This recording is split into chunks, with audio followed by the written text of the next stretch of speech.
which he used to do very meticulously was, before every budget, union budget, he'll send me a mail. Please send me 4 bullet points, what you feel should be there in the budget. I used to send 4 bullet points. After the budget, he'll send me, please give 2-3 points, bullet points to me. I had never asked him what he did with all this. But the very fact that he considered me worthy of sharing some points, those were greatly motivating. So we are all talking about his intellect. I know it is very large, none of us can really measure it. But I leave the thought with you, you decide whether his heart was bigger than his intellect. Thank you.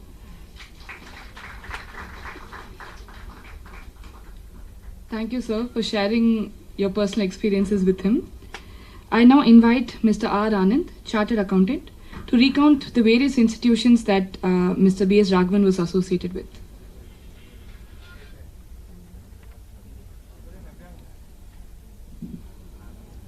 Honorable Finance Minister and my dear friends, with so many of the speakers having already spoken, I really did not know how to fill in the blanks, so to say. But my first interaction with Mr. B.S. Raghavan was in 1994, August. I remember the month and not the date. And it was the cabin of Venugopal, who was sitting here, who introduced me to him. A business line was launched in that year, and I started writing in the paper. B.S. Raghavan was already writing in the Hindu. And I used to follow his articles for 2 reasons. To enjoy the sheer beauty of the English language. That was the first thing I really relished about Mr. B.S.'s writing.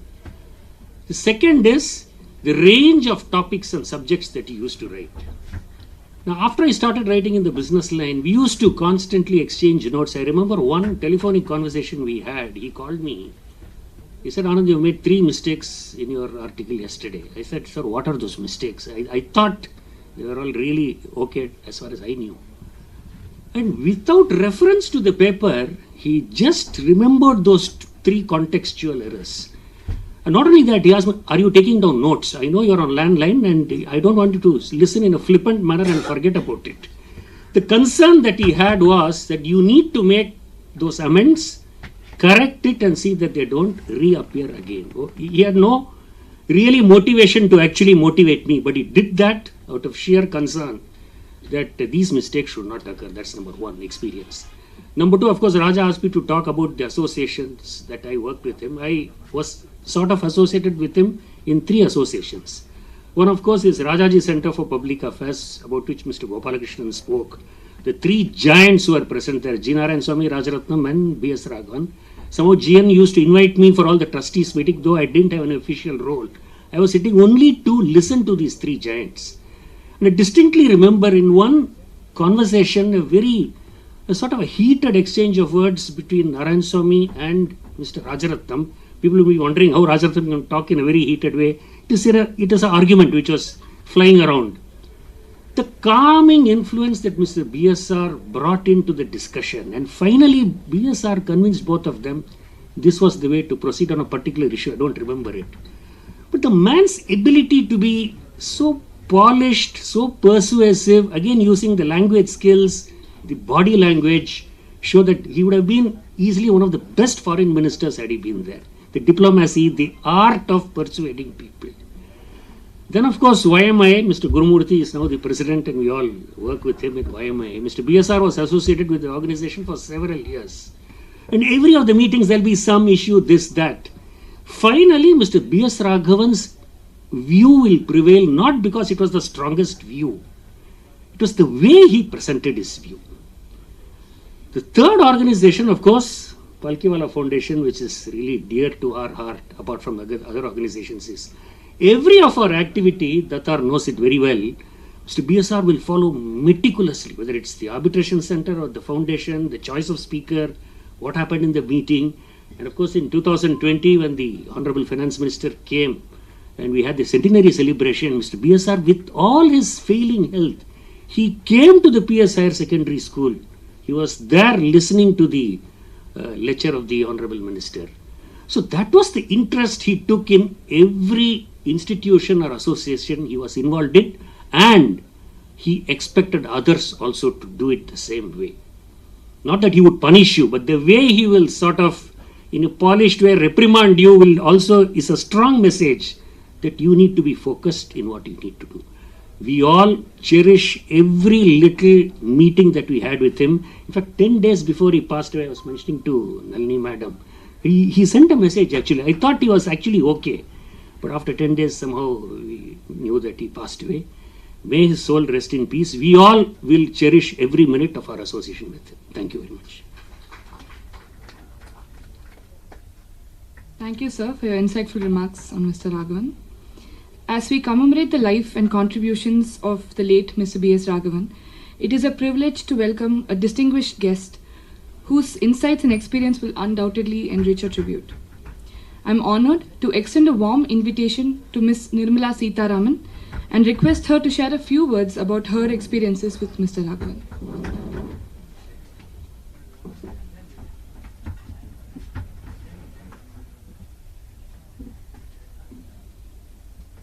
Namaskaram to all of you. I'm more here like a Sishya, not as a finance minister or anything, because the passing away of Sri Raman, I will confess I've lost a mentor. Whether he taught me as a Sishya to mentor, I always have considered his advice, his counseling, his periodic messaging to me, and the few visits that I've made have all been very important for me. So I'm here to pay my respects to a teacher who just appeared and kept supporting me till as long as he could.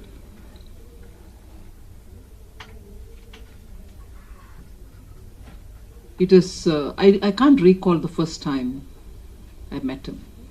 It's a shame, I can't really recall when I met him the first time. But it was much before I became a minister, that much I can say. And I've benefited immensely by the articles that I've read of his in the Hindu business line. I hadn't noticed so much his writings in Hindu, but yes, Hindu business line. And I agree that he had written on so many different topics, which just makes you think that, if this is the kind of versatility with which he could write on an expanse of topics, he should have been a big, immense, important member of any team in the bureaucracy. By talking with him and also by reading a few of his writings and also the memoir, I'm able to place the few important instances where, at whatever level he was in his role as a bureaucrat, he had sensed some developments and at least conveyed his thoughts. And as a result, you find a mind which was evolving in every one of the roles that he played. But wherever he was, as I say, heart and soul, body and mind and prana, all together in the work that he was doing. And that is the reason I would think early in his career, I don't know whether it is Barakpur or Midnapur where he was posted. He was astonished to see more than 6,000 cases pending, because as district magistrate, they had a magisterial role to play as well, not just the district collector, but magisterial role. And he couldn't just believe 6,000 cases can be pending. And in his 3 to 4 year tenure in that place, he consciously maintained reducing the pendency as one of his priority. And by the time he left the place for the next posting, the pendency had come down to 1,000 only, which means at his own effort, he had cleared about 5,000 odd cases. For a young officer, that must have been a bit of a rigor and bit of a monotony, and not glamorous at all, but that was the dedication with which he was from the beginning, that's how he had to get going with delivering on his duty.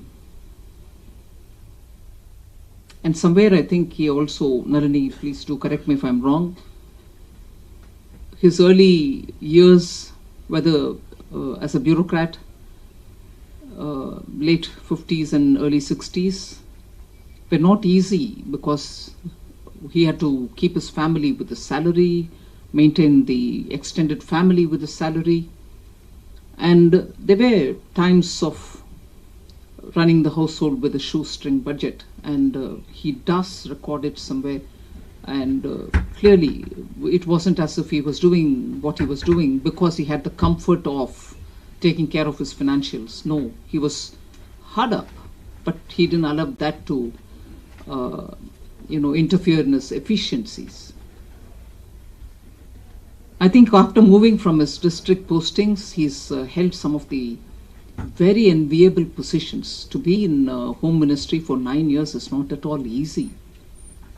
And at a time when India was going through severe crisis, I heard Data talk about the challenges, whether it is the Mizo rebellion or the Chinese or the Pakistani war and so on. And the Bangladesh division, I think at that time he was posted elsewhere, but then having been in the Home Ministry, you see the intensity with which all this happens. And I think that is the reason why he somewhere describes himself as he felt himself to be like a bee in a bottle, desperately wanting to free himself from that and do something more constructive. So moving to the center and taking up main responsibilities was a very big attraction for him. And at whatever level he was, I did mention this once before, at whatever level he was, he sensed certain collaterals which will fall as a result of policy decisions. One such one was probably for want of oversight or for due following of the statutory requirements, the implementation of the national language. He did highlight at whatever level, saying one shouldn't rush through this. It's important to be sensitive to it. And unfortunately, there was this push to implement it because the statutes required it to be implemented by a certain time. And naturally, it had its severe collaterals. There were a lot of protests. But Raghavan was somebody who knew the requirement to balance with political realities. And it did see the fallout, which unfortunately others didn't see, but Raghavan did notice. And I wouldn't be wrong if I labor on one point, which since then, since the first Prime Minister's time till 2016, I would say, when he had written about it once again, after so many decades, is that India should make a lot more attempt and effort to rid itself of the colonial baggage. He was very keen on that. He, in fact, felt that that was an opportunity missed out since the first Prime Minister, since after that as well, that we did not do enough to remove those colonial hangovers that were still bothering our administration, our systems, our laws, our bureaucracy, and so on. That he, even in 2016, writes about it all over again, saying this is an important thing that we need to come out of it, we have to remove it.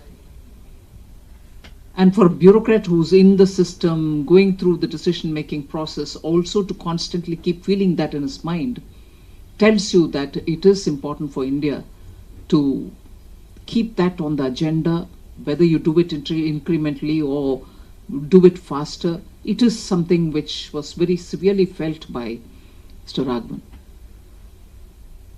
One other thing which I've heard him speak to me on those one or two rare occasions is about the importance of technology and how it is necessary to bring in efficiency through technology.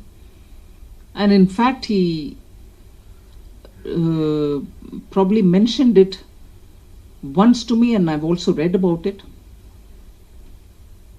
that the way in which technology is moving and the way in which it is being acceptable to people, how people are also adapting to it, it'll soon pose a question on issues like copyright, patents. All those also will get, disrupted. And we need systems to be ready to have the benefits of technology, but yet questions on copyright and other things may also come out. He has not elaborated it to me, but I later found that he had that kind of a thought as well on how technology is going to be important in our lives. And he was quite savvy in the way in which he sent me messages using either the mail or WhatsApps or anything. And at a personal level, in whichever, subsequent to my taking over, getting into the government, well, before that, as a spokesperson, he has given me immensely lot of actionable advice.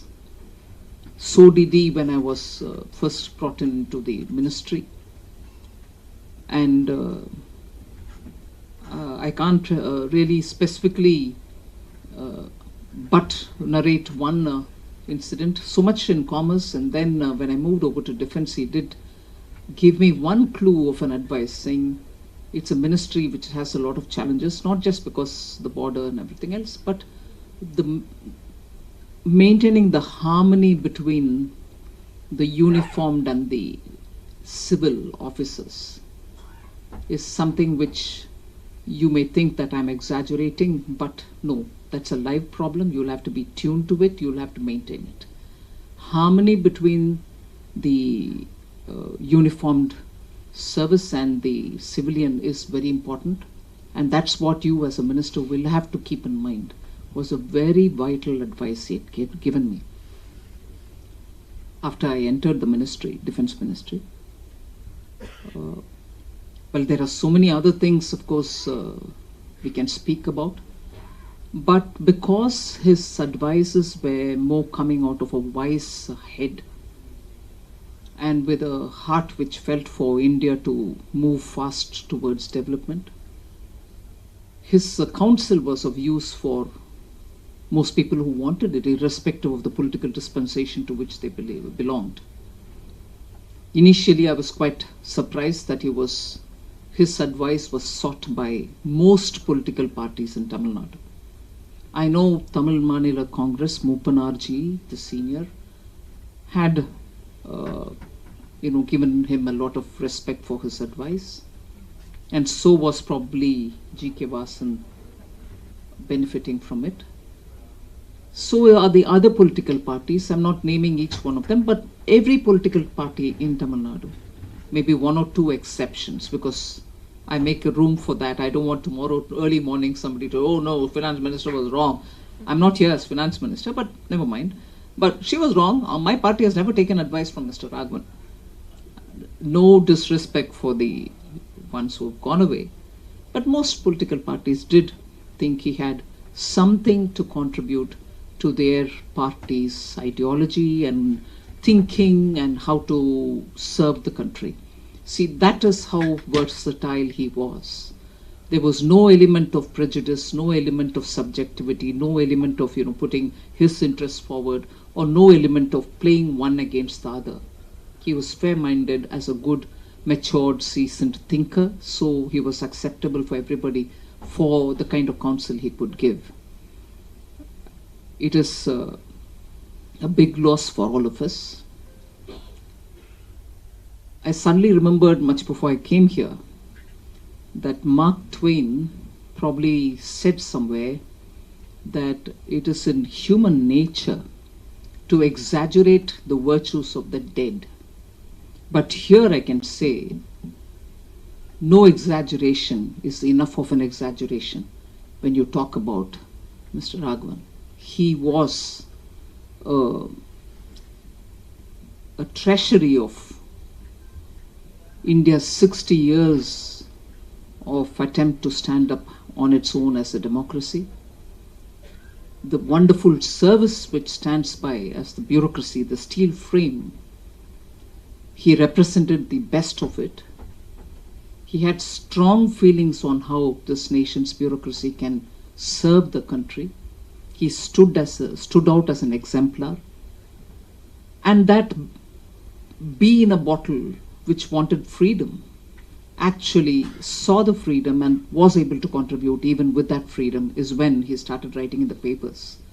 The columns that he's written, the edits that he wrote, the views that he expressed, and also the number of institutions where he had been associated with or as part of the advisory, or he himself founded, inclusive the China Study Center in Chennai, are all remarkable reflection of that scholarship that he had. But he was like, as they say in Tamil, kodathula itta velakku.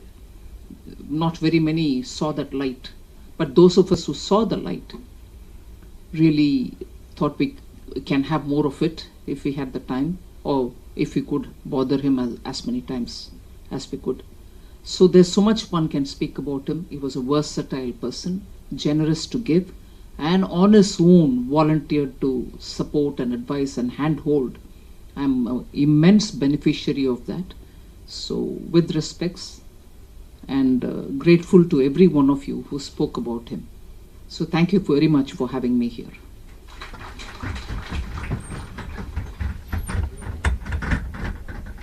I extend my heartfelt gratitude to Mrs. Nirmala Sitharaman for sharing her perspectives on Mr. Raghavan's contributions to society. Thank you, ma'am, for also sharing with us your personal experiences and your regard for Mr. Raghavan. We are truly honored to have each of you with us today. Let us hold dear the memories of Mr. Raghavan's contributions, not merely as a reflection of the past, but also as a guiding light for the future. As Mr. Gurumurthy said when he spoke, some lives are meant to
Aadi okay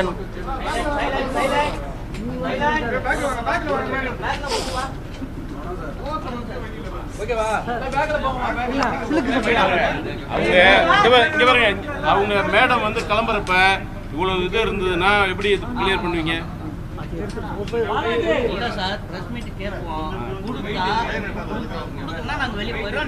இல்ல அதே மாதிரி அவங்க டக்குன்னு அவங்க எல்லாமே clear ஆகணும். Plan பண்ணிக்கீங்க. நீங்க அடைச்சு நிக்கிறீங்க சார். மிதிச்சு போனா ஒண்ணும் பிரச்சனை இல்ல. எப்படி இது வரல எட்ல விழுந்துட்டாங்க. பெரிய மினிஸ்டர் சார் கிளியர்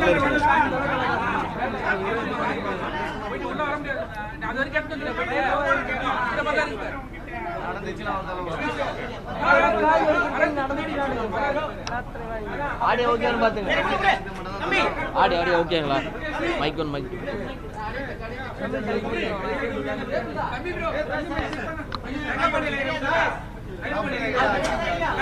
ஓகேங்களா? Mic one mic two mic okay தான். கரெக்டாக இருக்கு. எல்லாமே நீங்க வாங்கி போயிட்டீங்களா? நீங்க வாங்கி போயிட்டீங்க.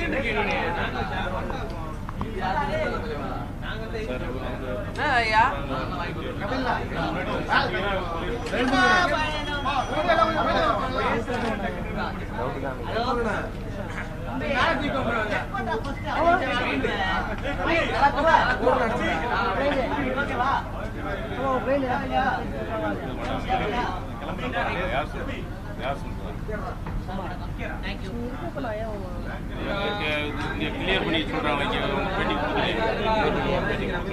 கேட்டு பாக்குறேன். தள்ளி இப்படி வந்து நில்லுங்க. இப்படி நில்லுங்க. இப்படியே வந்து இப்படி வந்துருங்க. தயவுசெய்து சொல்றதை கேளுங்க. சொன்னதுக்கு அப்புறம் தான் நீங்க இந்த இதெல்லாம் இது யாருது? இது யாருது? இது எடுங்க. கீழே சடிக்கலாம் கீழே உள்ள இப்படி பேரு பேசலையா அவங்க சொல்றாங்க.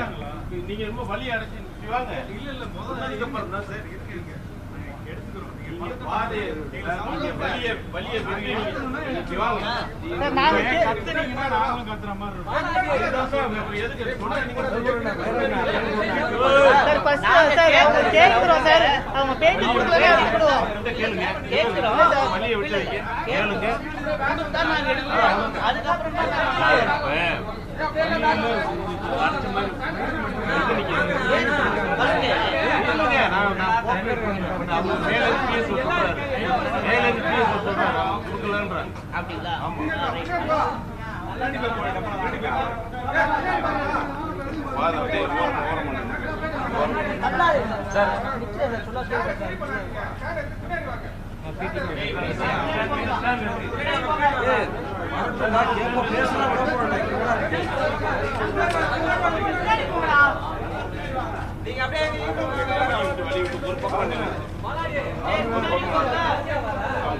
பேட்டி கொடுத்தாங்கன்னா நீங்க எடுத்துங்க.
பேசணும். 5:55 ஃப்ளைட்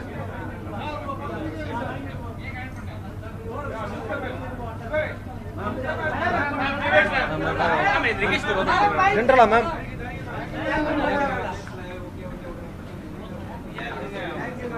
Thank you.